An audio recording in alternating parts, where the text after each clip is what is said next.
Alright, I will do the mind testing first. I hope all of you can hear what I'm saying. Mind testing 1, 2, 3. Mind test. You guys can hear me, right? Okay, good. Yeah, I see some SPM student here. Yeah, this live streaming is about the Cambridge paper, which is for IGCSE student. But if you are SPM student, you are welcome to join. But then it will be slightly different with what you already learned. No, in IGCSE we don't have the double angle. Yeah, we have the student from Nigeria. Alright, we will start in just 1 or 2 minutes later. So, yeah. Is there anything you want to ask me? Where's MRU?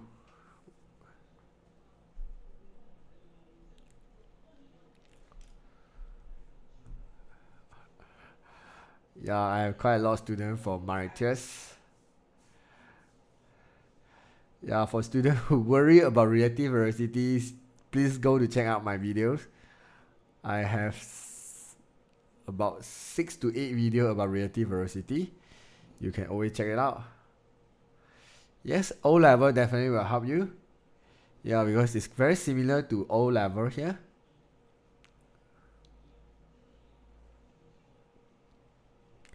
Can you please do some question involving differentiation and integration graph? We don't have this kind of question in IG, do we? Integration graph, normally we want to find the area. Differentiation graph, I can't remember we have this kind of questions. Yeah, IGCSE is the Cambridge paper.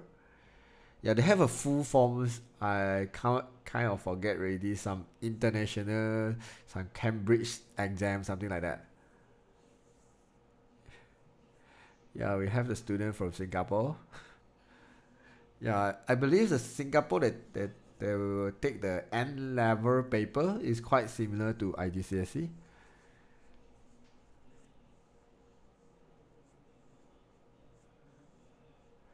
Yeah, for students who are wondering about bearing one, yeah, please go check out my video. Really? We even have students from France. I don't know French actually taking IGCSE. Is it?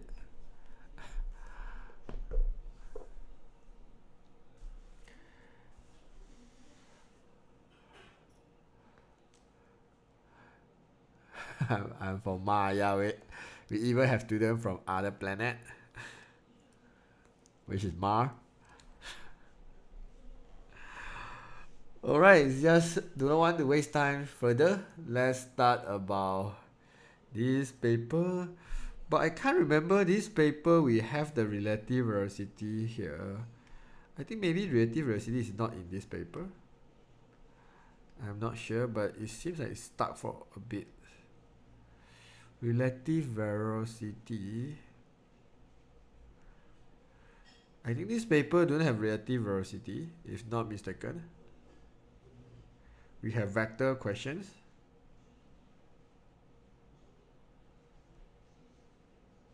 We have kinematics. We have function. Yeah, I think this paper don't have relative velocity. I'm sorry. So, yeah, let's begin the live streaming. Right, so today I actually discussed the 2019 May-June paper 22. Alright, the exam code is 0606. For Marita's one, I believe the exam code is 0437. But then I guess it's no, I know it's the same paper with this one. That's just they change the exam code. If for Singapore one, they have the different exam code, but it's a bit different because Singapore government actually changed the syllabus a bit by themselves. But anyways, yeah, let's have a look at the questions. Number 1. Alright, the first question over here, they asked about dy dx. So dy dx, basically you know you need to do the quotient rule over here because you realize it's uv, right? u and v. So quotient rule, you should know the formula for quotient rule is v du dx minus u dv dx over v square. Yeah, we kind of need to use this formula for it. Yeah, so mine is variant 3, please. I need relative velocity. Yeah, I have a lot of video about relative velocity. If you really have time after this one, maybe you can check out the variant 3. Since you say variant 3 have relative velocity, maybe we can check out variant 3 after the lesson. We'll check out one relative velocity since a lot of students are shouting relative velocity in the chat room there. So yeah, so you just let me finish this one early. Then yeah, we kind of go check out that one. Yeah, if you have that variant 3, maybe you can send to my email. I just give you my email, send that paper to my email so that I can discuss, because I haven't go to download. I can go to download myself, but it's going to take time a little bit. So I give you my email. So yeah, you can go check it out. So yeah, for students who can't see this video properly, maybe you need to check your computer or your connections. Yeah, and yeah, I know a lot of you want the degrees and beyond paper, but this one for IGCSE, not SPM. So SPM one is on Saturday night, okay, 8 to 10. All right, so let's focus back to this question, guys. Okay, so we kind of need to do the quotient rule. So my u equals to sine x. Sorry, my v equals to ln x squared. All right, so over here, we know basically if we differentiate the sine x, we will get du dx. Normally I will write the short form. Yeah, I know here you differentiate, you will get du dx, right? I write the short form is u prime stand for du dx. All right. So differentiate sine x will give us cos x. And this ln x squared, there's two ways you can actually differentiate the ln x squared here. But I will always recommend, because ln x is basically log. Log, we can always move the number to the front. Then only we start to differentiate. So I will simplify it before I start to differentiate. So this is ln 2 ln x. And differentiate ln x dv dx, right? I write the short form v prime. Alright, it's just 2. Ln x give me 1 over x, right? So it's just 2 over x. Right? Just in case some student they straight away like differentiate without moving the 2, you will still get the same result. You don't need to like so worried about that. So I teach you another method. Yeah, I would call it method 2. So what you can do is, if you differentiate ln x squared, you get 1 over x squared. But then, because you need to differentiate the x squared one more time, isn't it? So if you differentiate x squared, basically it will give you multiply 2x. And then x and x you simplify, you also get 2 over x. Alright, either one will be good, so you don't need to worry so much. Alright, then we kind of will join them together using the formula. The dy dx formula tells us we might copy the v first, which is ln x squared. And then multiply du dx, which is multiply cos x, minus, I copy the u, which is sine x, and then multiply 2 over x, over v squared, which is ln x squared square. I guess basically you can leave like this. Alright, but if you want to do further a little bit, you can do also. This is over 1, right? This is over x. You kind of need to multiply x here. Let me change to other color. Oops. You can like multiply x here, multiply x there to join them together. So you have x ln x square, and then this one should be x ln x square multiply with cos x minus 2 sine x. Yeah, if you want to like have this join them together, you can always do that. If not, then you can just leave your answer in this pattern. Alright, without need to further simplify, because this question doesn't ask you to leave in any form, so you can always leave like that. Alright, I don't understand how you add the x. Okay, maybe I do too fast. Let me just slow down a little bit. Okay, because this okay, never mind. Let me just, because this one ln x squared multiply cos x is over 1, isn't it? This one, if I multiply, minus this is 2 sine x over x, and then over the whole thing ln x squared. You can realize they are multiplied, but they have the different denominator. So what we need to do is we kind of need to multiply x for top and bottom to make them have the same denominator. So if we do like that, then we will get x ln x squared cos x minus 2 sine x over ln x squared. Alright, then I can bring the x to the bottom because like a over b divided by c, this one equals to a over bc. So b basically is multiplying c. So at the end, I will get the result I have just now. So I erase this one, So the x going to go down. Alright, so yeah, this is what I do just now. I hope you get it.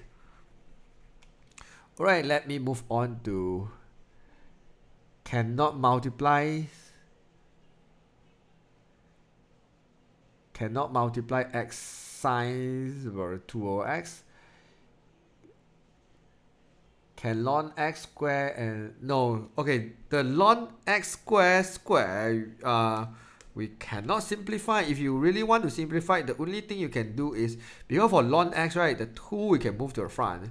You got square like this, then you can get 4 ln x squared. If you want to further simplify, this is the only thing you can do. Okay? And by the way, this 2 over x is not the angle of the sine. Yeah, because I see some students say cannot multiply x sine 2 over x. Yeah, the sine is only with one angle, which is x. So and then 2 over x is an algebra. You cannot multiply into the sine there. Cannot we just cut out the lot? You cannot just cut out the 2 like that. Alright, so let's move on to the next one.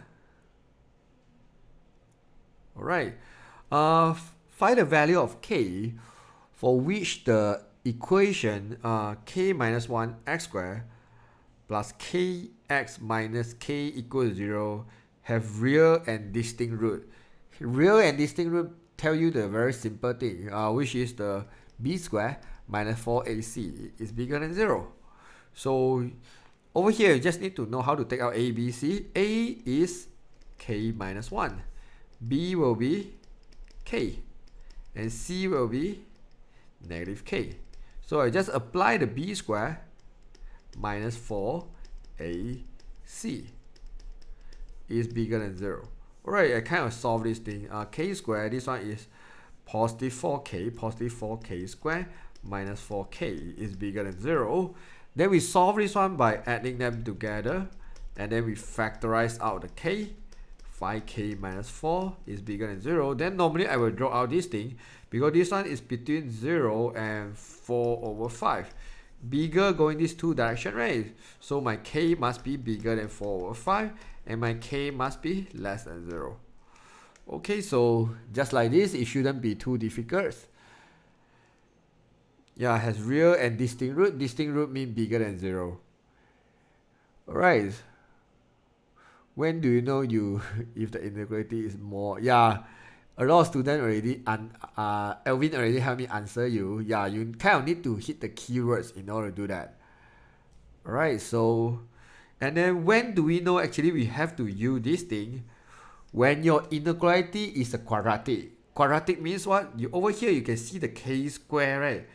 Yeah, when you see power 2, x squared, k squared, p squared, y squared, it's a quadratic inequality. Inequality means you have the sign there, bigger, less than. So for quadratic inequality, you always need to do the diagram thing. Alright. Why is 0 on the left? Because when you solve this equation, you assume is k 5k minus 4 equals to 0. You solve this equation, you get k equals to 0 and k equals to 4 over 5, isn't it? So therefore, you have two values, 0 and 4 over 5. Okay? Yep. I hope I can make you understand. Let's move on to the next one.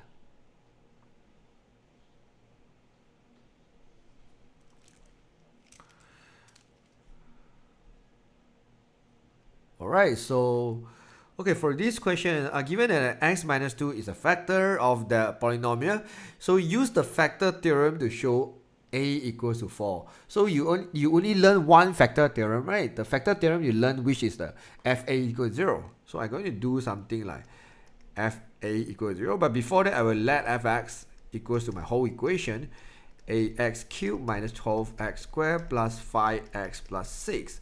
And factor theorem tell me if this one is a factor, then fa, my remainder will be 0. This is what the factor theorem do. So I need to think how to make x minus 2 become 0, which is I need to sub the x equals to negative 2, right, in order to make it equal to 0.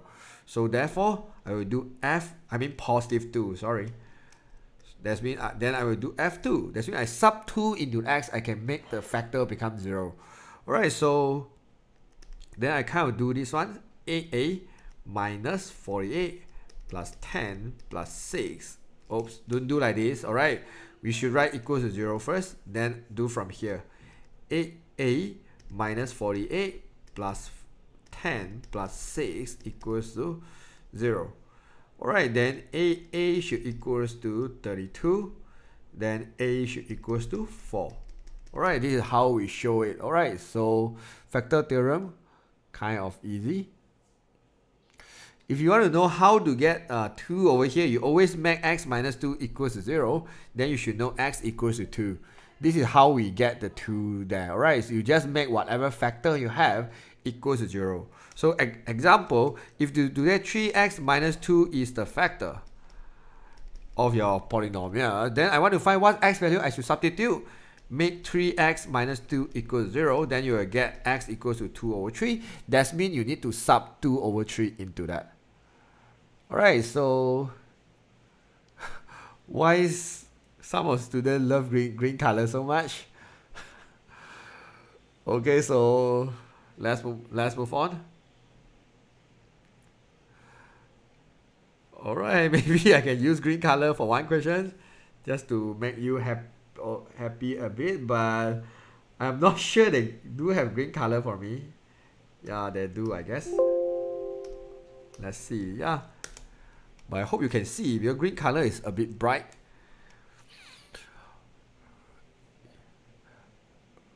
Alright, so show all your working and factorize this one and hence solve this equation. So just now we already know x minus 2 is a factor. So if x minus 2 is a factor, that means this whole equation should be able to be divided by the x minus 2. So I will do a long division using the x minus 2. So long division, I want to eliminate the first term. So it's 4x squared. Give me 4x cubed minus 8x squared.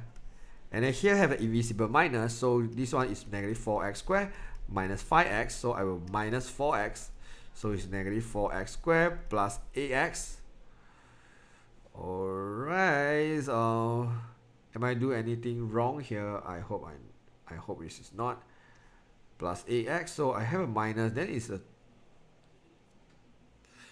13x. 4x squared minus 8x, so plus negative 4x squared. Oh, this is plus 5x. Alright, okay, then it's correct. Then the next one should be minus 3x plus 6. Then it's minus 3, so it's negative 3x plus 6. So if I factorize this thing basically will give me x minus 2 and multiply with 4x squared minus 4x minus 3. Alright, so if I want to further factorize it, so I will get 2 more, which is 2x and 2x, and then I will get 3 is 6 and 1. Alright, minus and plus. Alright, this is what happened after I factorize. So I want to make this whole thing equals to 0, like what this equation suggests. So then I will do equals to 0, then x equals to 2, x equals to negative 1 over 2, and then x equals to 3 over 2. Alright, this is how I solve this kind of questions. Alright, so yep. So if no problem, then we will move on. Let me just change it back to blue. Yeah. Alright, so okay, so a circle has a diameter of x. So we have a circle with a diameter, and this diameter is just x. Alright, passing through the center. Alright, it's increased as a constant rate. cm per second. So when you see the cm per second, you kind of know centimeters means for length, second means for time. So if you have to guess what is this, definitely this rate of change when you see something like this. So this one should be dx dt, because they say has the diameter x is increasing. So they indicates that diameter is increasing. So it should be dx dt equals to 0.01. I didn't put negative because they said increasing. If the question said decreasing, then I'll add a negative for it. Alright, and then here is very important keyword is find the exact value. Recently, they love this keyword exact. When you see the word exact, that means if in your equation or your final answer you have pi, or you have e, or you have ln, you have all these, right? You cannot simplify, or you have any fraction, you cannot change them into the decimal because they want the exact value. Alright, this is something you must bear in mind. Alright, so find the exact rate of change of the area of the circle. So we know the area of circle, which is the pi r square. Alright, so over here we kind of need to use the x because x is a diameter, right? So if here is r and r, we basically know double r actually equals to x, isn't it? Alright, so r basically is diameter divided by 2. So I kind of will substitute this one back into this equation to have pi x over 2 square. So my area is basically pi x squared over 4. So I will do dA dx because the question asks about rate of change of area. Because the question asks about dA dt, isn't it? I say when you see rate, that means dt at the bottom, area, that means dA. So I need to form the chain rule. The chain rule tell me I want to dx and dt, middle these two must be the same, which is dx and dx. So I need an equation we have dA dx. This is the reason why explain why I changed my r. Where did you get 2r? Because one diameter equals to double of the radius, isn't it? Okay, so A equals to pi x squared over 8. How you get over 8? Should be over 4, right? Because 2 squared is 4. Yeah, I don't get it how you get 8. So let me move on. Because I haven't differentiated yet. So if I differentiate, 2 kind of need to move to the front. And then minus 1, you get 2 pi x over 4. And which is pi x over 2. I just simplified them.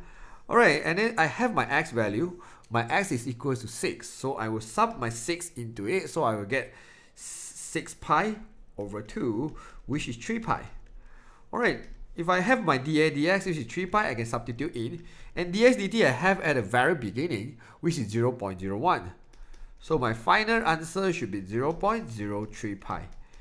And then this one is area, so I know it's cm squared. And dt, I know is s negative 1. Alright, this is how we do this kind of question. You must make sure you know how to do this. Alright, so let's move on to the next one.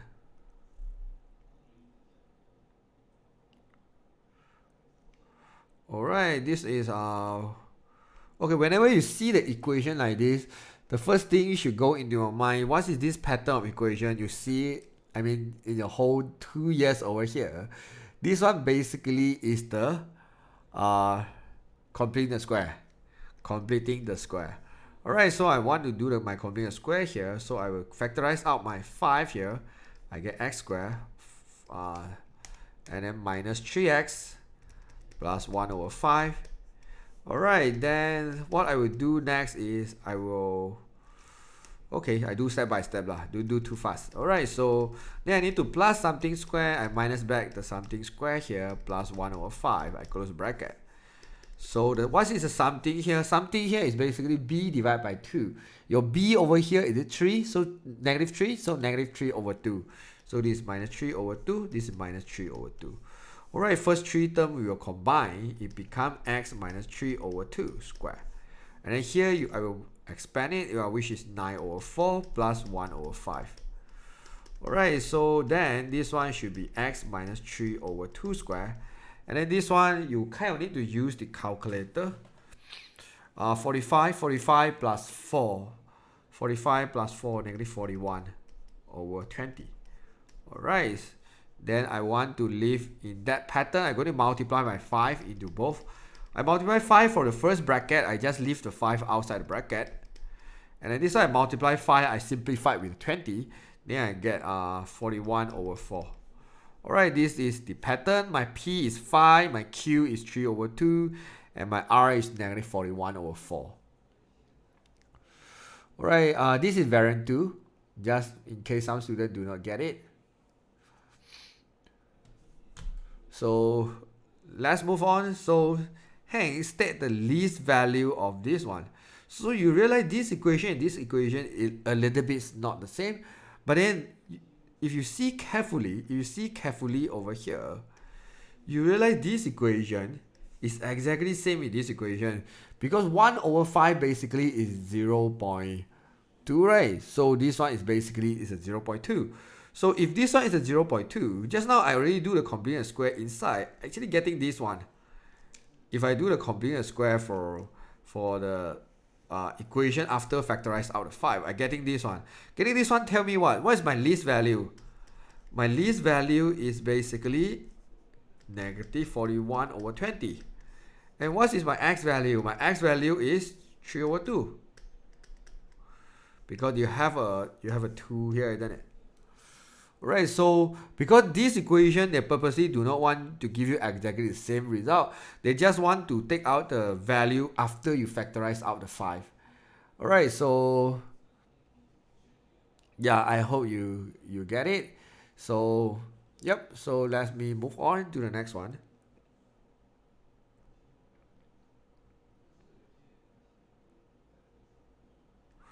Alright, the first one, they ask you to state the order of the matrix. So this is 2 row times 4 column. So it's 2 times 4. Okay, this is metric order. Alright, and then they ask you to find the A inverse. So yeah, so how to find A inverse? We use the A inverse formula, isn't it? 1 over AD minus BC. DA negative B negative C. So which is 1 over, you should know this is ABCD. So AD is 3 times 2, this is 6, minus BC minus 4. D and A we swap, B and C we add negative. Alright, this is 1 over 2, 3, 1, 4, 2. Alright, this is how we do like this. Alright, so wait, you factorize the 5? Yeah, I will factorize out the 5, then I do for question number 5. Because the question they give you is already factorized out of 5, and I actually did in the previous part. So actually, just in case some students don't get the idea how I get this answer 2 mark here, basically I take the equation inside my bracket, because this equation is exactly same with this equation, isn't it? So I already do the complete and square for the red bracket things here. So which is, after I do a complete and square, I will get x minus 3 over 2 minus 41 over 20. So this is exactly what they want. So they ask about least value, I just give them my y value. They ask about value of x when this occurs, I just give them my x value. Alright, can you save the live please? Yeah, this live streaming will be automatically saved and post to my YouTube channel about 1 hour later. I mean after I finish. Alright, then we go to this one. Alright, this is ABA equals to I. So we know if I move my A to the other side, this is A inverse, right? So if A inverse multiply I, we're getting back the A inverse. Alright, then I will move my A again because I want to find a metric A, right? So it will become A inverse multiply A inverse. So it will be double of the A inverse. So I have the A inverse, which is 1 over 2. 3, 1, 4, 2 multiply 1 over 2, 3, 1, 4, 2. Alright, so before I multiply, I denominator and denominator I multiply, I get 1 over 4, which is 1 over 2 multiply 1 over 2. Alright, then I will need to multiply this thing. 3, 4, 1, 2 multiply with 3, 4, 1, 2. Yeah, kind of need to do some work here. Alright, so 3 times 3 is 9, 4 times 1 is plus 4, 3 times 4 is 12, 4 times 2 is plus 8. And then 1 times this one is 3 plus 2, 4 plus 4. Okay, so it's 1 over 4, 13, 5, 28. Yeah, this one should be my final answer. I'm so scared about relative velocity. Next year batch are so lucky. Next year actually still have relative velocity, but just they make it slightly easier. Okay, so what happened to I? Any vector multiply I, you are getting back the same thing because I is identity matrix. Like vector metric A multiply I, you get A. Metric B multiply I, you get B. I multiply B, you get B. I is just like 1. Like any number multiply 1, you're actually getting back the same thing, right? So this one explains the why the I is gone already. Alright, so do not have to multiply the bracket with fraction. The fraction, no need. You can do it separately if you do not like so many fractions in your multiplication. Do you have to simplify? No need unless the question actually asks you to do that. Can I just multiply I with a square inverse? Yeah, you can multiply I with double of a inverse, but you cannot square the a inverse. Because some students, when they see 3, 4, 1, 2, they straight away say 9, 16, 1, 4. They just square the number. Metric, you can never square like this, alright? So, alright, so let me move on to the next one. Number 7. Okay, log x minus 2, x squared minus 3. So, LG stands for log base 10, alright? Just in case some students do not know. So, therefore, I move to the other side, I get 10 power of 0. But any number power of 0, we get 1, right? So, x squared minus 3 equals to 1. X squared equals to 4. So, x equals to square root, positive negative 4. I get positive negative 2.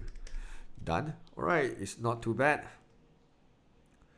Alright, and then show that Okay, this one basically they tell me a is bigger than 0. A have to be bigger than 0, or else you will get a math error here. And then they ask you can be written in this pattern. Alright, so let's solve this one. Log tell me whatever multiply I can move to the front, right? So I have sine 2x plus 5 multiply with the ln a plus you know ln 1 over a is basically ln a negative 1. Then I can move the negative 1 to the front. This side is minus ln a. Okay? Or if you cannot understand why you get negative 1, you kind of can do like this. We know ln 1 over a, divide actually mean ln 1 minus ln a, isn't it? And ln 1 you actually get 0 minus ln a, you still get negative ln a. Just depend how you want to simplify it. At the end you will get negative ln a. Alright, so this one will become minus ln a over ln a. Then I will factorize out the ln a from the top here. Then I will get sine 2x plus 5 minus 1 over ln a. And ln a I cut, then I got the answer they want. 2x plus 5 minus 1. Because they asked about sine 2x plus 5 plus k. So your k over here is just the negative 1. Alright, so it's not too bad. So let me just move on to the next one. Alright, hence and integrate this one. And I know this equation is exactly the same with the equation in my part B1, right?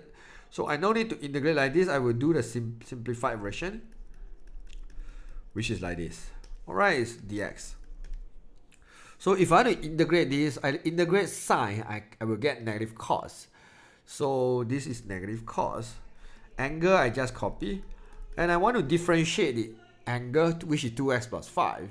And then I will put at the bottom, put at the denominator, which is I get 2. Because I differentiate 2x plus 5, I will get 2. And if I integrate 1, will give me x plus c. Alright, I done. Just like this. If you want to write nicely, you just like take out the negative half lah. You want to write nicely, you can just write like this.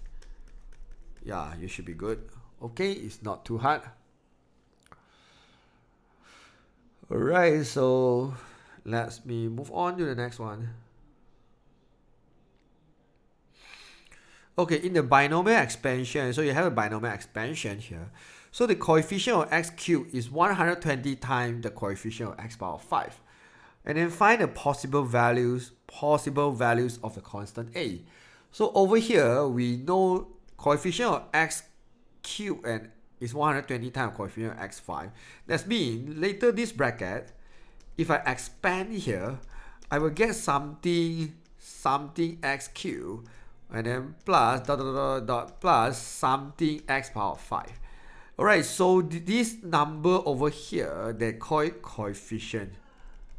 Okay, means it's the number in front of x cubed or number in front of x5. So they call it coefficient. But then over here, if you're able to straight away get the coefficient, it's going to save you a lot of time rather than you expand from x power 1 up to x power 5. It's going to take you forever to do that. So what I will do over here, if I want to get x power of 3, and I will check my x in my term b over here. In my term b, my x is power 1. So it's very simple. If I want x3, I just do 6c3. If I want to get x power of 5, I will just do 6c5. Later you can see why I will do that. So this is 6c3. And then a power of 3 negative x over 2 power of 3. So you can see if I expand like this will actually give me the coefficient of x cubed, isn't it? Alright, then it's 120 times the coefficient of x5. You want to get x5, just do the 6c5. Because this 5, it will affect my power at the back become power 5. Which is, it will directly affect my x power. Alright, so then this one is 1. Alright, but because they asked about coefficient, so I cannot insert my x into it because I just, like what I said just now, coefficient basically is a number in front of the x cubed and x5. So what I want to do right now is I will change my x into 1. That's means I take out my x, I factorize out my x cubed. So this one I will factorize out my x5, become 1. Alright, then I kind of can solve this one to get the a value. This is 20, multiply negative 1 over 8, so it should be negative 20 over 8 a cubed. Alright, this is 120 multiply 6, multiply a, and then multiply negative 1 over 32. Alright, so we kind of need to solve this thing. So okay, so I divide both sides by a first. This one I get a squared here. Alright, then I will multiply 120 times 6 divided by 32. So I will get 45 over 2. And then I move this number to the other side. This number can simplify, right? 5 over 2. Become 2 over 5. Both have negative, definitely, but you will get positive later. So you will get 9. A squared equals to 9. A equals to square root, positive negative 9. A equals to positive negative 3. Right, this is how we do these kind of questions. I hope you guys can follow what I'm doing now. Yup, so if you can understand, then I will just move on. Alright, so let's move on to the next one. Oops. Alright, by expanding in the ascending power of x, that means x will keep on increasing, x power 1, x power 2, x power 3, and so on. As far as the term in the x cubed, basically they ask you to expand up to x cubed. But luckily it starts with 1. Start with 1, we expand is actually quite easy. The first term is just 1. The second term will be 20c1. And then 1 I don't need to write because I will get 1 power of 19. But 1 multiplied anything is still 1. So I will straight away write 2x power 1 plus 20c2, 2x power of 2 plus 20c3, and then 2x power of 3. Alright, then you just let the calculator do the work. This one is 40x. And then we have 20c2 times 4. So I get 760x squared, and then 20c3 multiply 2 cubed, which is 8. So plus 9120 x power of 3. Alright, so you just expand like this, it will save you some time. Alright, so let me move on. Use your expansion to show the values of 0.98 power of 20 is 0.67 after you round off to 2 decimal place. So over here, because they ask you to use your expansion, okay, basically this is what I call expansion. So they ask me to use the expansion above here to actually show that 0.98 power of 20. So over here, you can see both also power of 20, right? So that means if I want to make my number equals to 0.98 power of 20, then whatever inside the bracket must be the same, right? If they are the same, basically I can form the equation by myself. So to find out what x value I should sub into my expansion there. So I will do 1 plus 2x equals to 0.98. So 2x equals to negative 0.02. Then by simplify this thing, x actually equals to negative 0.01. Means what? Means if I sub the negative 0.01 into my expansion above, actually I can get the round off of 0.98 power of 20. Of course, 0.98 power of 20, you can straight away type in your calculator without doing anything. You just type, calculator already will tell you the answer. But right now, we kind of need to use the binomial expansion to actually solve it. So this is how I will solve. So I will say 0.98 power of 20 is equals to 1 plus 40. And then this one is negative 0.01 plus 760 negative 0.01 square plus 9120 negative 0.01 cube. And then you will type in your calculator, and then your calculator will tell you 0.67. Alright, just like this, it's not too hard as long as you understand it. Alright, so if okay, then I'll move on to the next one. Number 9 here. So they asked me to solve this equation. So when I see one equation, I have sine square, I have cos, and I have a number. I know this one is the quadratic equation. Quadratic equation basically means you kind of need to factorize both of them. But right now you have sine square and cos. You can't do that. But then we have a formula which is sine square plus cos square equals to 1. So this formula tells me sine square actually equals to 1 minus cos square. So what I'm doing here is I will change my sine square to 1 minus cos square. Alright, and then minus 13 cos x equals to 1. And then you realize now everything will be in a quadratic form.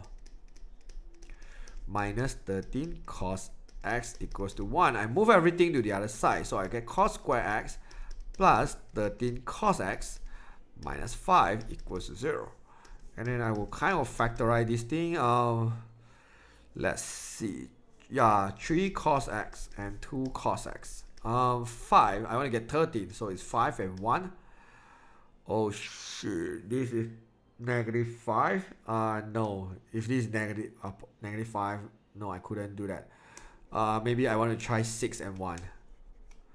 Alright. 6 and 1. 6.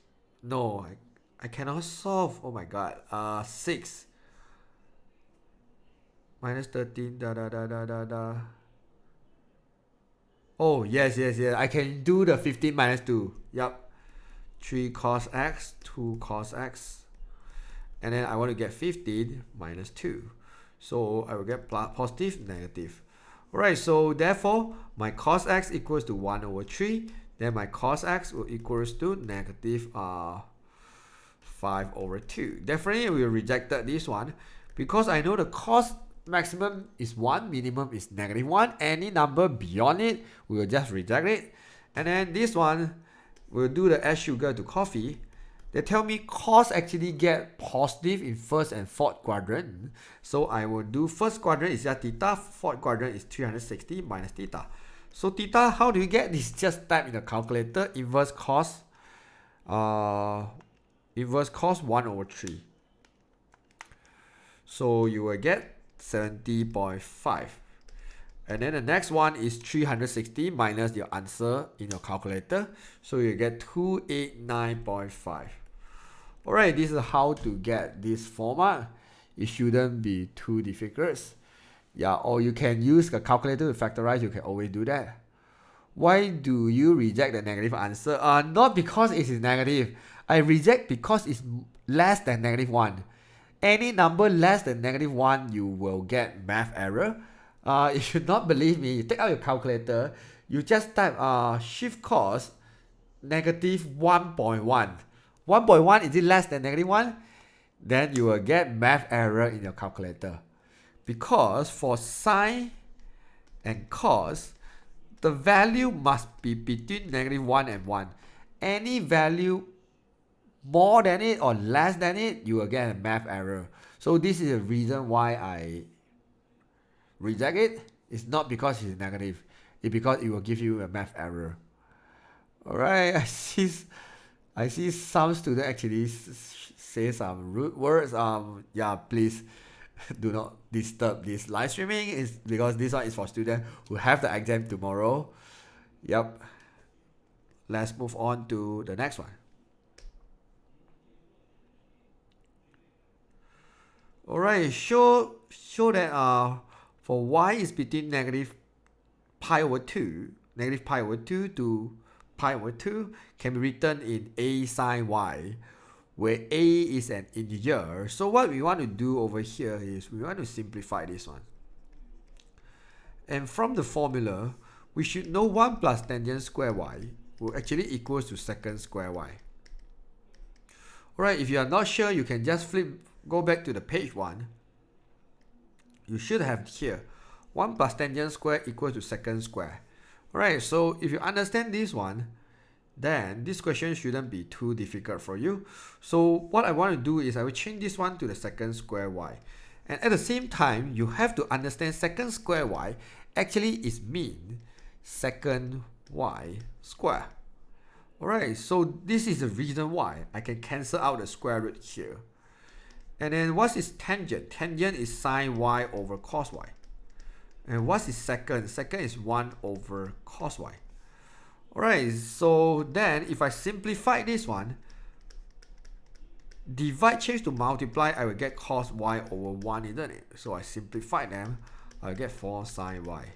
This is what they want. They will ask me to simplify it into the a sine y. So this is how I do it. So alright, then we move on to the next one. Okay, which is they ask us to actually solve it. That means I want to find my value in radian. And we realize this part over here is exactly same with the question given into the part B1, isn't it? So that means I can change this one into the 4 sine y. Alright, because I just found it just now on a question above. Alright, plus 3 equals to 0. So my sine y is basically equals to -3 over 4. I said when the other side get negative, so we need to find a reference angle first, which is we move our inverse sine to the other side and then we do 3 over 4, ignore the negative. This is how we find a reference angle. So I do shift sine, inverse sine 3 over 4. And then the calculator must in radian, so I change to radian. So you will get 0.8481. Alright, but then my angle is from negative pi over 2, which is in degree form is called -90 to +90. Alright, then we need to do this thing, add sugar to coffee. And then we need to think like this. Because we can only accept 0 to pi over 2, which is here. This is positive pi over 2. This one is from negative pi over 2. Alright, so from 0 to positive pi over 2, that's impossible you have the answer. Because at the first quadrant over here, sign need to be positive. And then we got a negative here. So we don't have any positive answer in this case. But we have the negative answer because from 0 to negative pi over 2, which is the fourth quadrant. Fourth quadrant is makes sense, the sign is negative. So therefore, we only have one answer. My y equals to negative 0.8481. Alright, just like that. It shouldn't be too difficult. I hope you can understand.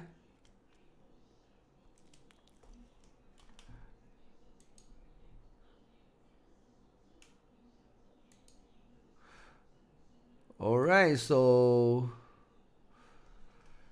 let's move on to the next one.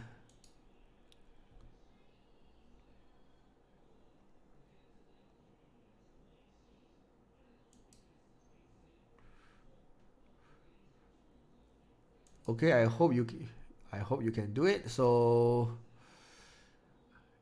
can you explain again? Okay, okay, let me just explain one more time. Because let's say I do not want to put the pi. Maybe the pi actually confuse you. I just type the calculator. Pi over 2 is 1.571. Negative 1.571. That means right now my answer must be between negative 1.57 to positive 1.57. Right. And then I want to know, because right now I getting negative 3 over 4. Then I want to know what if I type my calculator, sign what will actually give me negative 3 over 4. So what I want to do first is I want to find a reference angle for any negative value like negative 3 over 4. Then I do a reference angle, I get 0.8481. And then if I got a 0.8481, how are we going to find a negative angle? For negative angle, if in this quadrant, it's just negative theta. And the second quadrant is negative pi minus theta. This quadrant is negative pi plus theta.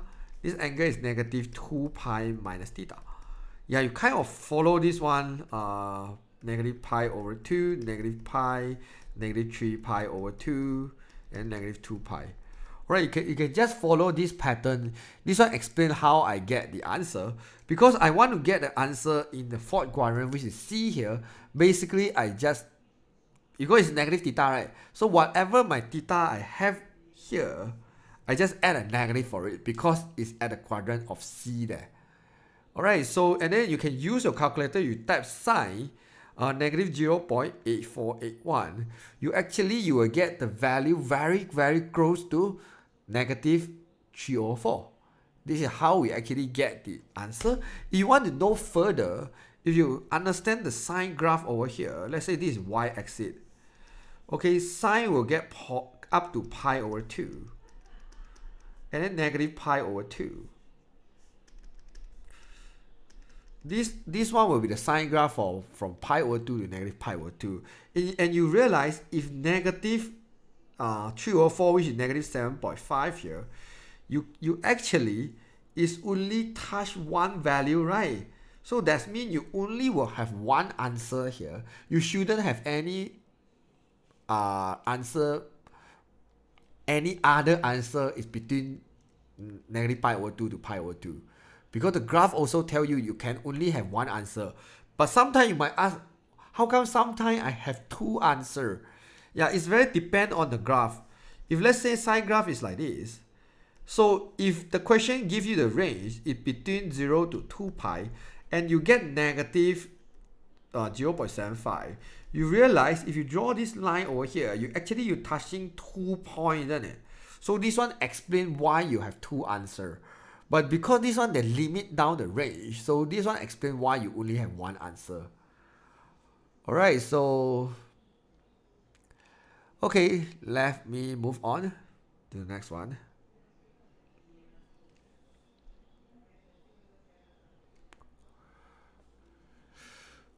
Yeah, so let me drink some water. I like talk non-stop for 1 hour already.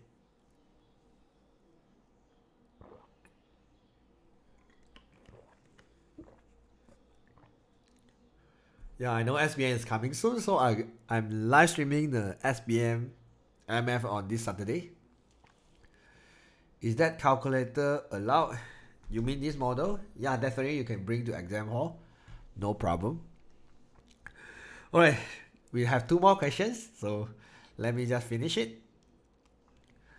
Alright, so okay, unit vector. Unit vector, we just use the formula, which is use the vector divided by its magnitude. So example, unit vector of A is just vector of A over length of A. So it's quite simple.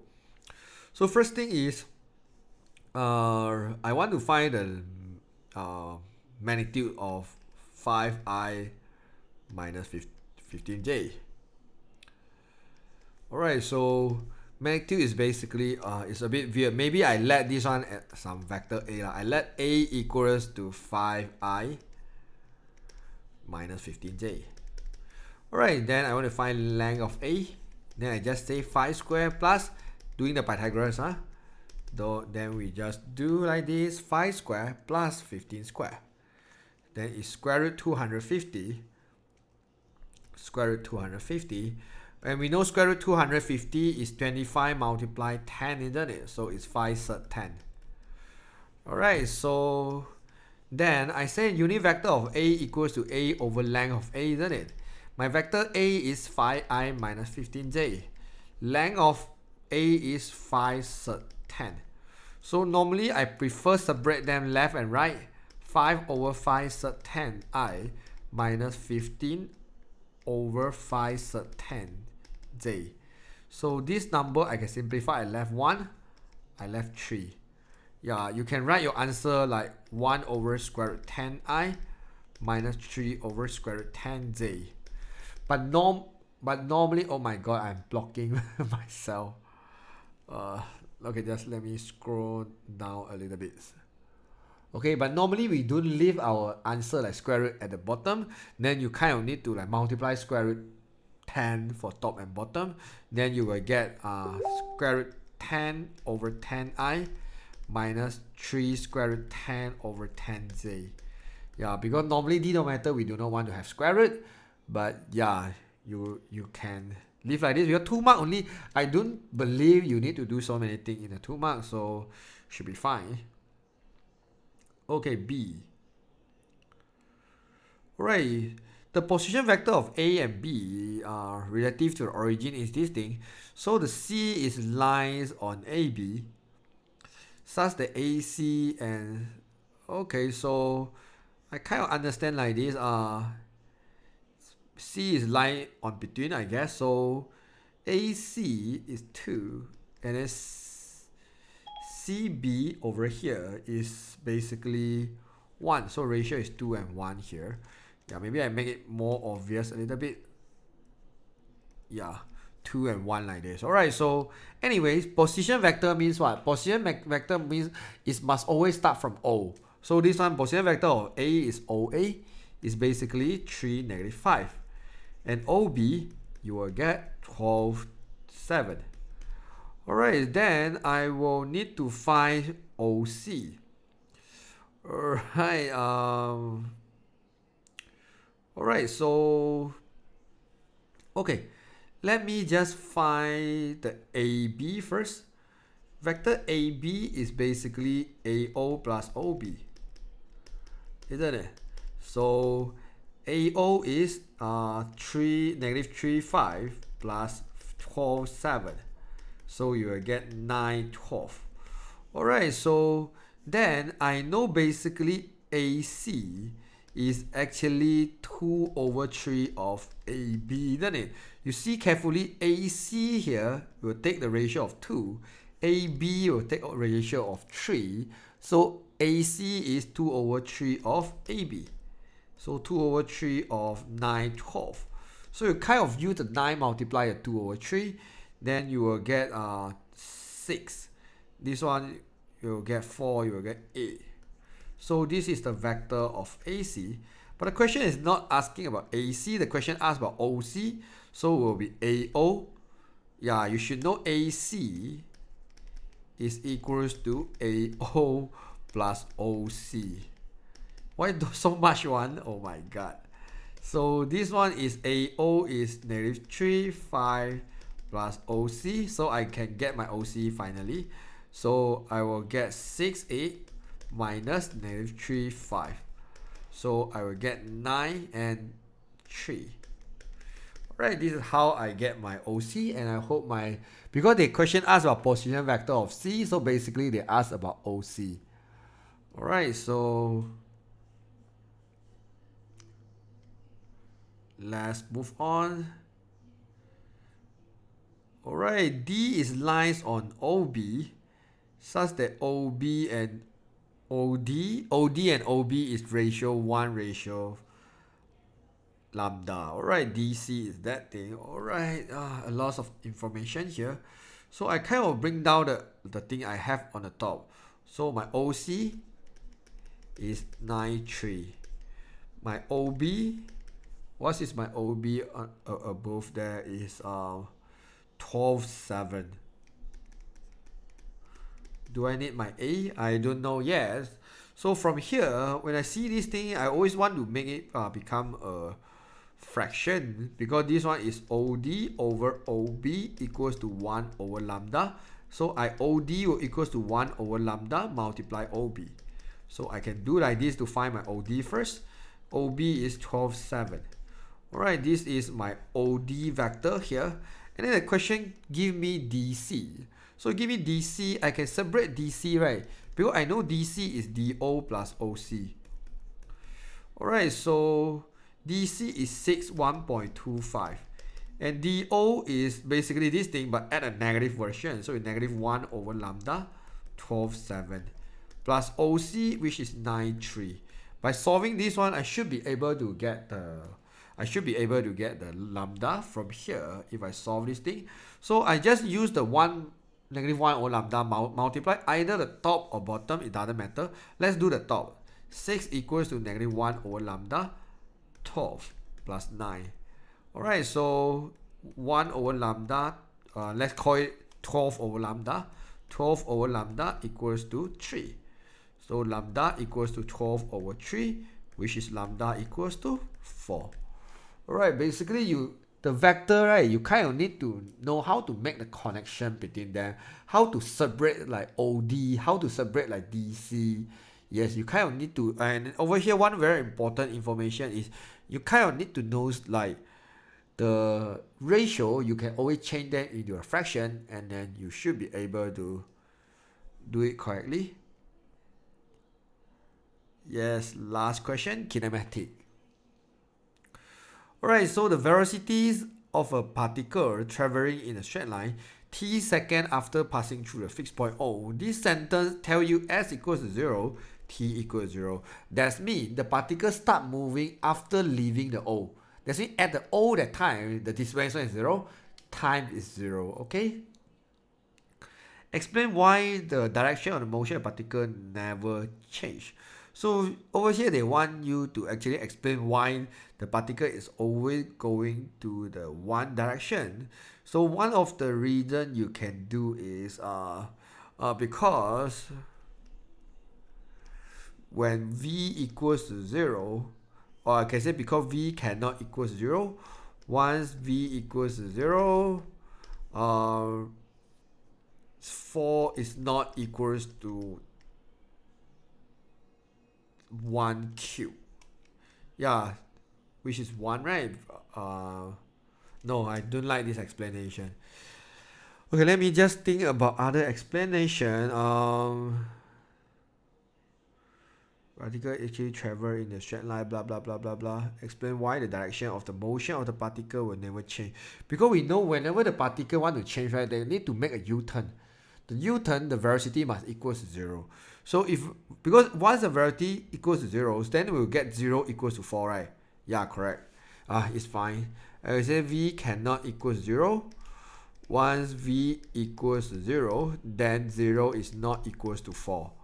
Okay, something like that. Because if you imagine 0 equals to v equals 0, then you will get something like this, right? T plus 1 cube. And I can move my t plus 1 cube to the other side. It becomes 0 equals to 4. But the problem is 0 is not equals to 4. So therefore, velocity cannot equal 0. So if v cannot equal 0, so So it means the particle only moving in one direction. Only moving in one direction. Yeah, you can use any explanation which you think makes sense. You can copy from the marking scheme as well. Yeah, as long as you think it makes sense, then you can just use it. Show all your working, find the acceleration of the particle when t equals to 5. We know in order to get, you have v, you want to go to the a here, you need to do the differentiation, right? So which is dv dt. Alright, so a equals to dv dt. Alright, this one, if I simplify, I actually get 4t plus 1 power negative 3. So if I differentiate this one, I should get negative 12, t plus 1, negative 4. Differentiate inside the bracket, I get 1. So it's negative 12 over t plus 1 power of 4. So when t equals to 5, so I will get 6 power of 4. Then you kind of need to use the calculator. Negative 12 over 6 power of 4. So you get negative 1 over 108. The answer is kind of weird, but I hope the answer is correct. Alright, so find an expression of the displacement of the particle from O after t seconds. So we want to find S is integrate v dt. Alright, so I will integrate my v, which is 4t plus 1 power of negative 3 dt. Alright, if I integrate this one, what we will do is this one I will remain the same. Plus 1, I get negative 2 divided by negative 2. Differentiate inside, I get 1 plus c. Alright, so this one I will actually simplify, I get 2. So it's negative 2 over t plus 1 square plus c. Like what I said just now, because of the sentence, they say t second after leaving the fixed point O. The sentence actually tell you s equals 0, t equals 0. So s equals 0, but it doesn't mean c is 0. You kind of need to sub the 0 into here. So 0 equals to negative 2 plus c, c equals to 2. So my equation of the s here is negative 2 t plus 1 square plus 2. Alright, this is my equation of the s. You make sure you do it right. So let's move on. Find the distance of the particle in the 4th second. Okay, 4th second is a very tricky thing, because a lot of you might think the 4th second means t equal to 4. No, unless they ask you to find the distance in the first 4 seconds, then t equals to 4. 4 seconds, that means you kind of need to use t equal to 4 minus t equals to 3. I can explain a little bit. Let's say this is t equals to 0 to t equals to 1. We call first second, isn't it? 2, we call second. 3, we call third second. 4, we call fourth second. So 4th second, that means they want to know how far it travel in just 1 second, from the 3rd second to the 4th second. This is the meaning of 4th second. So what we were doing, because we know actually moving one direction, so we do not need to do v equal to 0 to actually test whether the particle do U-turn or not. So what we do is we just do the S4. We submit the 4 here. Negative 5 is 25 plus 2. Okay, which is, let's do calculator, negative 2 over 25 plus 2. So, okay, 1.92. And then I will do S3, which is negative 2 over 16 plus 2. Alright, so, which is 1.875. So, the 4th second,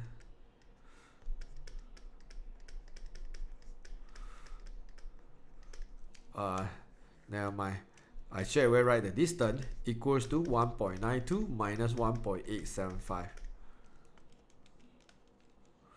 So it traveled 0.045. Is it meter? I guess it's using the meter, right? This question. Yep, it's meter. Alright, just like that. Distance equal to displacement? No. Displacement is the position. Distance is the magnitude. but then we will use the distance to use the displacement to find distance. Because displacement is a position, right? Once you have all the coordinate, you can find the distance among them, isn't it? So it shouldn't be too hard. Alright, so that's all for this paper. Yeah, I guess some of you are waiting for the relative velocity, so maybe you kind of need to wait for me to download that paper. Yeah, because I don't have that paper. Real quick. What is your prediction for paper 2? You guys already know what question coming out in paper 1, right? So those questions haven't coming out in paper 1 yet. I guess they definitely will coming out in paper 2.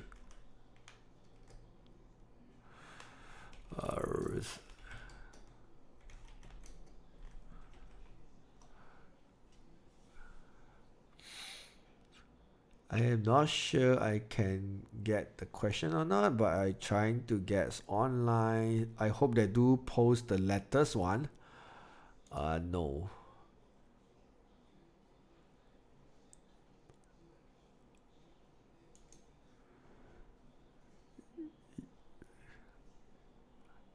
Year 2019. Oops, this one don't have May, June.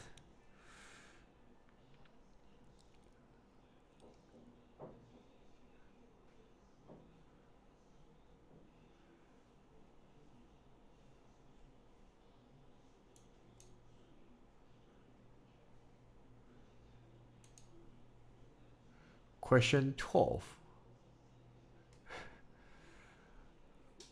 What question 12? We still have one more question here. I thought we already finished. Oh my god, we still have question 12. Okay, yeah. So let me just finish the 12. Okay, they ask you to find the range of G here.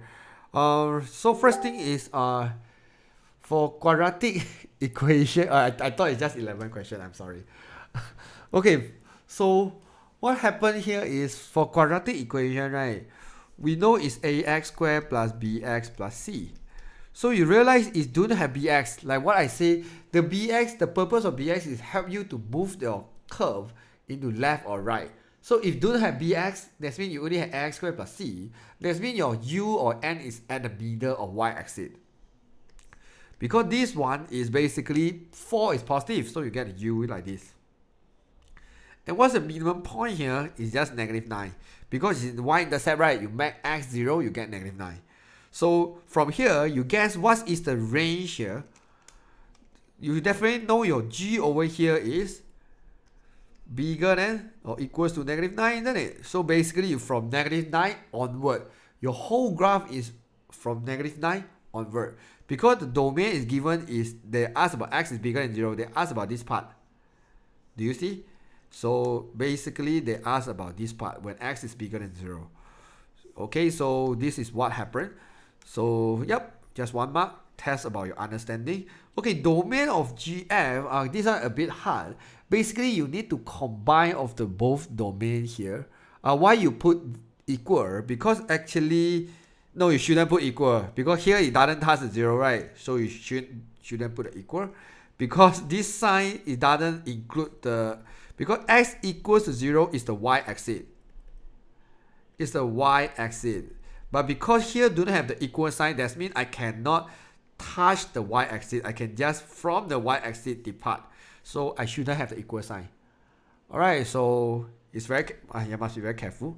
Okay, so domain of GF, basically you need to combine both domains. So let's say this is number line. This is 0, this is 1. So first one, they tell you x is must be bigger than 1. So it's from 1 here. Okay, never mind. From 1 here, you move this direction, right? This one is from 0, you move this direction, right? So when you want to combine both domains, you basically find the area that they overlaps. So you can realize they overlap from here onward, isn't it? This part they overlap, so x is bigger than 1. So this is the part that overlap. So this is the combine of both domains. Alright, so showing all your working to find the exact solution. Do you see the word exact? That means you cannot type your calculator, have to live in that fraction. Alright, so okay, gfx, that means sub the fx into gx. So 4, 5x minus 2 squared minus 9 equals to 4. Alright, so 5x minus 2 squared equals to 13 over 4. Alright. I hope I didn't make any mistake. If you do, let me know. 5x minus 2 equals to square root positive negative 13 over 4. So, okay, a lot of algebra to do here. Okay, we have two choices. So 5x minus 2 equals to square root 13 over 2. Or 5x minus 2 equals to negative square root 13 over 2. Because square root 4 is 2. Some students might ask why is 2 not 4. Yeah, so okay, so then 5x is equals to square root 13 over 2 plus 2. X is equals to 1 over 5 square root 13 over 2 plus 2. Yeah, just leave in this one. Find the exact solution. Maybe you need to simplify a little bit.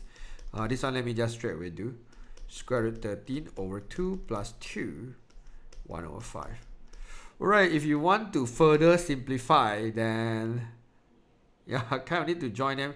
But it doesn't ask live in single fraction. Anyways, okay, I just join them together. This one should be sub 13 plus 4 over 2. So equals to sub 13 plus 4 over 10. So this one is sub 13 plus 4 over 10. Alright, this one should be the final answer. You kind of need to like simplify. Now, okay, so now, okay, I will need to go, because I remember my computer should have that paper. So yeah, please let me go to still happy. Oh my god, still has so much. Oh my god, you are right, still happy. Okay. Okay, the function, the hx equals to that one, and state the geometric relationship between the hx and h inverse x. Geometrical relationship between the hx and h inverse. What is h inverse? Because this one should be a one dimension, one-to-one graph. But let me just do a quick one to see what is the thing here. So, oh, they are the same thing, right? Yeah, because this one actually give you yeah, exactly same equation. Is it? Oh no, it's not exactly the same. Y square. Okay, y square plus 1 square root equals to x. So the h inverse is basically x squared plus 1. No, the inside is not the same. What is the geometrical relationships? I think it's the rotation, isn't it?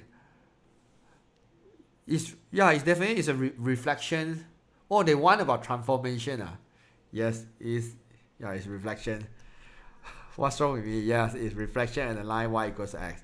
Always. For hx and h inverse x, it's always reflection at the line y equals x. I try to think, is it a circle? You know, I try to understand the square root, because the square root equation is basically how to say, a quarter of the semicircle. So I try to think maybe it's rotate. Yeah, don't need to think so much, because h and h inverse, we always reflection on the line y equals x. Just 1 mark. Alright, so okay, now you do the h inverse. I already did, and I guess my webcam is blocking it. I hope you can see it here. Oops. Never mind. Yeah, I believe you all can do the h inverse, right? Yeah, so it's just square root x squared plus 1. Alright, you just do the h inverse by yourself. What is the average minimum grade for A star? A star is about 90 to 91 if you aim for A star. Yeah, A star is very high. Normally A will be slightly low a bit, but A star is extremely high. Yeah, maybe 150 for both paper. Yes. I cannot give the prediction. I'm just a normal online teacher. Yeah, I'm not the one who prepared the exam paper. Yeah, because the A star in IGCSE actually means a lot for a lot of university around the world. So they actually set the A star level until very high. A's, I heard in about 77 to 78 you get A already. No need to hurt. Actually, you can go to CIE website. They have the boundary for every year. Depend which variant you take also. Variant 1, 2 and 3 will be slightly different. No, I'm not secretly working for for the IGCSE. No, I don't. Will you do the live for math paper? I'm not sure because math paper is quite easy. You guys need me to do a live for math paper? I'm not sure yet because yeah, this few week I'm quite busy. But if I have time, yes, definitely I will do for math as well. Okay, since you guys want me to do the what variant 3 have one relative velocity question, isn't it? So yes, wait me for a while. Wait me a while. I will coming back. I go to download the paper on my on my MacBook, the other room. Come back in a while.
Yep, I'm back. Yeah, because you guys told me it's variant 3, and then I go to check the paper 2 variant 3, I couldn't find it.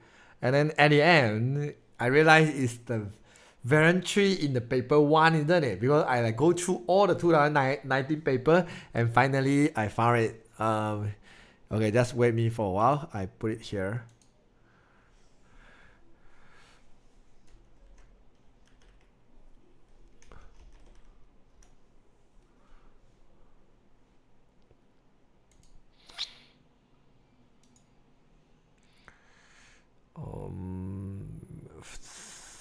Say forest.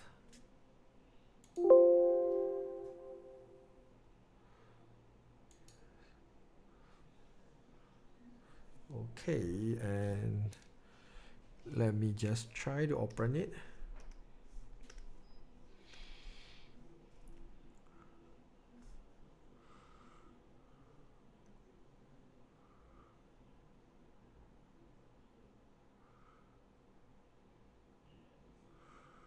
Oh, I got so many paper here.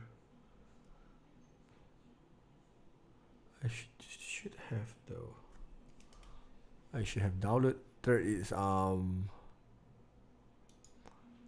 set far as 0606.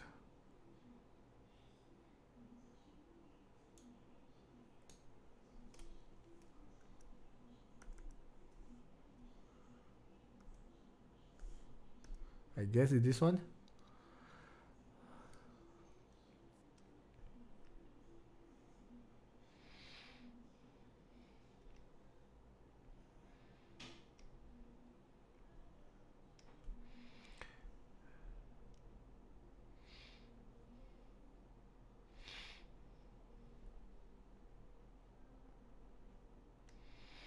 Yep, it's over here. Are you guys saying about these questions?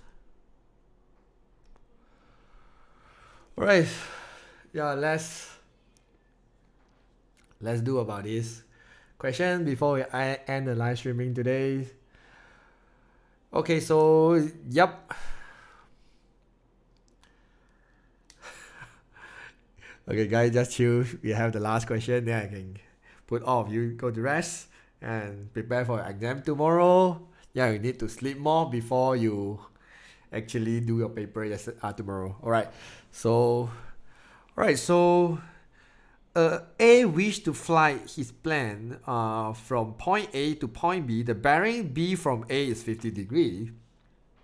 So wind is blowing from north at a speed of 120, and the plane can fly 600 km per hour in the still A. So find the bearing on which the plane must fly in his plane in order to reach the B. Alright, so basically for this kind of cases, right, you realize you only have 3 different vectors. So you have one vector, where's my pen? I need my drawing pen here. Alright, you have one vector is the velocity of the plane, and then you have one vector is velocity plane relative to the wind, and then you have one more vector is velocity of wind. So for relative velocity, basically what you need to do is you kind of need to like combine these 3 vectors into a triangle, and then you will solve the triangle using 2 formulas normally. A over sine A equals to B over sine B. Or you will use the A squared equals to B squared plus C squared minus 2BC cos A. So you only will use these 2 formulas to solve the triangle after you form the triangle. And then lastly, you will use a speed equals to distance over time to find the time or find the speed. Alright, so basically it's not like so hard. Like a lot of you actually imagine this topic is extremely hard. I would say it's a little bit confusing because a lot of students, maybe you can't draw the triangle, right? Maybe you get wrong line or something like that. Or else, this question, relative velocity, is extremely easy. If you can just form the triangle, I believe all of you can solve the triangle, and it's just a trigonometry rule. But what you need to do here is must draw the triangle correctly. And then of course you need to understand the bearing. If you don't understand the bearing, yeah, you can't do. Alright, so let's see. Okay, which one is velocity of the plane? Now the resultant vector. This is what we call resultant vector. So the resultant vector always is from A to B one, because they want to from destiny, like from Malaysia to Paris, from Malaysia to Indonesia. So the journey itself is a resultant vector. Then the pilot actually need to like steer the plane, or like put the direction to the plane, make sure even the wind is blowing the plane actually can follow back the journey they want. Okay, that line is plane relative to the wind.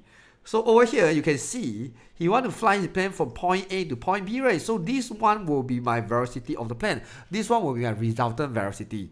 And then they will say B from A is 50.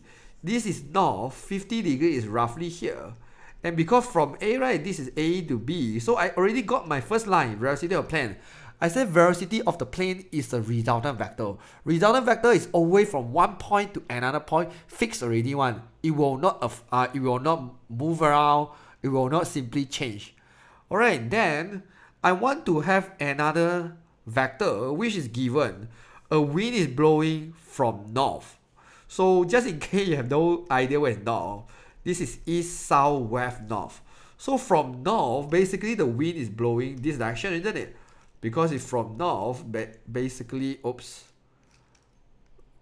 I think something wrong about my computer. It doesn't let me erase that right now. Okay, now I can erase. Alright, so this is from north, isn't it? So therefore, I need to draw this line into the triangle, but you have to understand what is the meaning of resultant vector. Resultant vector, that means another two vectors add together must equal to this vector. That means the final arrow, so you have a head and tail, isn't it? You have head and tail. So at the end, if A to B is a resultant vector, at the end your head have to point with the head. Both head have to meet each other. That one we call resultant vector. So if you have no idea what is resultant vector, go Google it out. So therefore, in order to make because definitely one of the vector will not give, which is this one in the still air. We know this velocity plane relative to the wind is 600. It doesn't give you any direction. So this one I will just assume first. But I have the wind, right? So you can connect your wind to A or to B, it doesn't matter, but the direction is very important. If I want to connect to the B, I need to connect from the top here, because I want to make sure AB is a resultant vector. So therefore, I do not have that space, so I will kind of connect at the bottom. So I will connect like this. This is my velocity of the wind. And then the last line, I will just do like this. Velocity plane relative to the wind, which is 600 here. The wind I have, which is 120. This is 120. Alright, right now I kind of have the triangle, and this triangle is correct already. If the triangle is correct, the whole question will look so simple. You just need to use the formula to solve it. So you know the straight line is basically 180. So this one is 130. Alright, right now what I want to find the bearing on which the plane must be fly. So that means how the pilot now have to steer his plane in order to make sure he can fly from A to B. So whenever you see this one, the pilot want to adjust the plane direction based on the wind, we always focus on this line. Velocity plane relative to the wind. You check where is that line and check out the bearing of that line. So your whole equation 4 mark is to find out the bearing of that vector. So we have this vector, isn't it? So this vector is over here. So what I want to do right now is I want to find the bearing of this vector. Okay, so now you have to know, if I want to find the bearing of this vector, right? My bearing, if the arrow is facing this direction, bearing is read from the tail. Alright, we read the bearing from here. Right, if the arrow is facing this direction, we read the bearing from the tail. Okay, it's not from the head. Because some students actually maybe you draw bearing over here and then you got wrong because you from the head. So you should know a vector, this one we call it head and this one we call it tail. Alright, so yeah, you should have some idea about that. So if you understand, then it should not too bad now. So what I want to do now is okay, I want to solve it.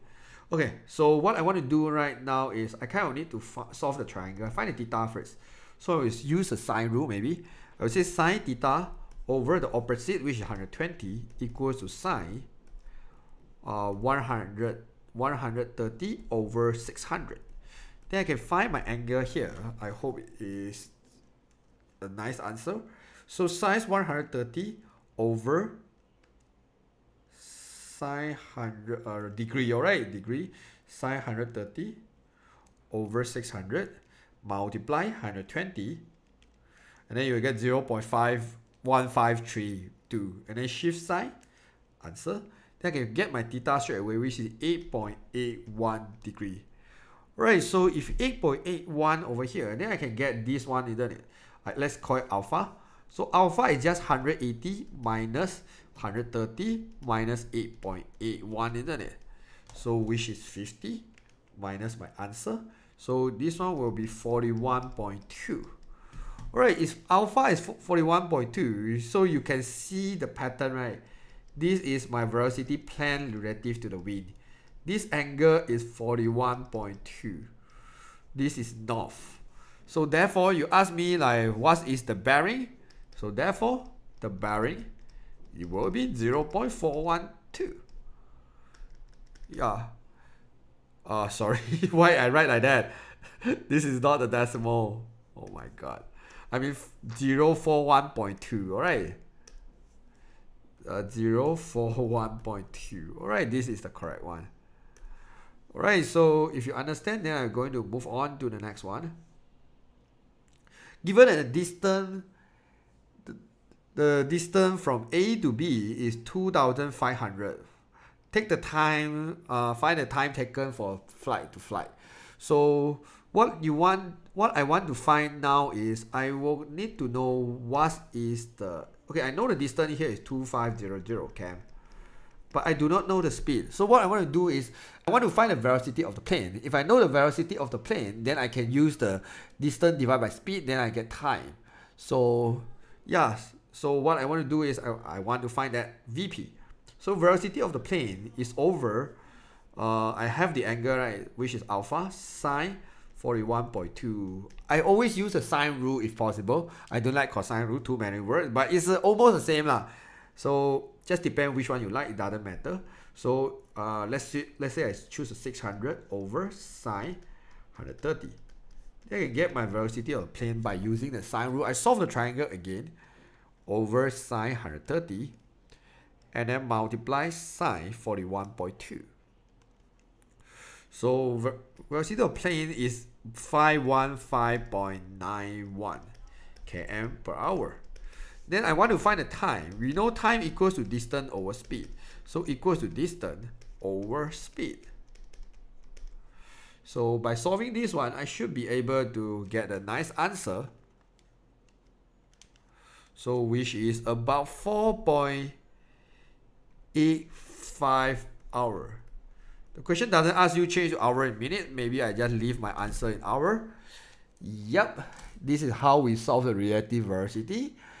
If you still do not understand, maybe you can just go check out my other relative velocity video. I have plenty of them. I remember got one question actually I make a minor mistake, but a lot of students comment at the comment below, so you should be able to know that tiny mistake. But other than that, my relative velocity should be quite helpful. I did this paper in manual, I watched it, blah blah blah blah. Yeah, so congrats, I have a student who got 94, which is A star.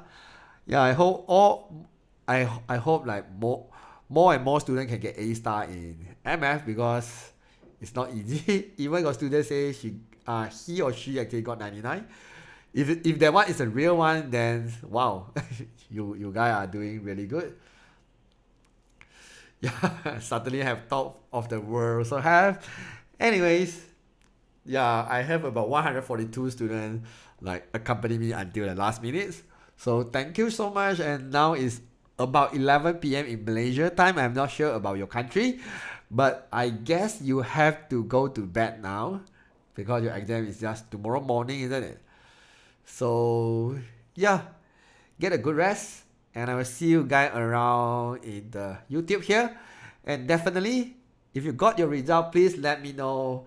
And then if you are kind enough, maybe you can go to my Facebook page there, give me a short review, just write a review, because I'm collecting my 5-star review in my Facebook page. If you're kind enough, then you can go there and give me a review. But after your exam, now you should go to rest first and prepare for your paper tomorrow. Yeah, my Facebook page is y equals to mx+c, just in case some student is asking. Y equals to mx+c is a straight line equation. Yep, so yes, go to rest now. Tomorrow, make sure you bring more blue pen or black pen and bring your calculator. I don't think MF need ruler. Depends, sometimes you need to draw your linear log graph. I don't know. Just, yeah, drink more water, eat vitamin C. This is what my MF teacher told me last time. Must eat more vitamin C when you not enough sleep. No, this y equals to mx+c. I have a close group and page, but you can only review my Facebook page. Group, normally you can't. Alright, so give vitamin U. What is that? What is calculator suddenly have no battery during a test? Normally in the exam hall, they will prepare 10 or 20 extra calculator for a student. So yeah, you just raise up your hand and then you can get you can get one more calculator from the examiner. How do you review? So you just go to my Facebook page there. Should have a lot of people rate 5-star over there. You just click review and then you just type some sentence. Just give me some feedback about how my teaching, you like it or not, or how I can improve, blah blah blah blah. And if you really hate me, please do not give me 1 star. You just like PM me personally, text me personally, tell me how I can improve. Because last time I have one student just give me 1 star. And then I think I'm not sure he actually clicked wrongly or what. After that, he actually deleted himself and then he changed back to 5-star. I never do anything to him. I don't know. Yeah. So end up now I have all 5-star review over there. Yes. Yeah, I give it 10 star. Thank you so much. Alright, so yeah. Let's do not want to waste your time. You should go rest early. If you still have some time, just go through the paper and do one more time. But I recommend you sleep early lah. Don't burn the midnight oil beef. Because MF you need a lot of brain juice tomorrow. Yeah, I love all of you also. So thanks for supporting this channel. I hope you can share this channel to your junior and yeah, to whoever you know might be benefit from this. So yeah, I hope you can share to them. And I really hope this about 2 hour content can help all of you. And all the best tomorrow and good luck. Lastly, good night. Bye bye.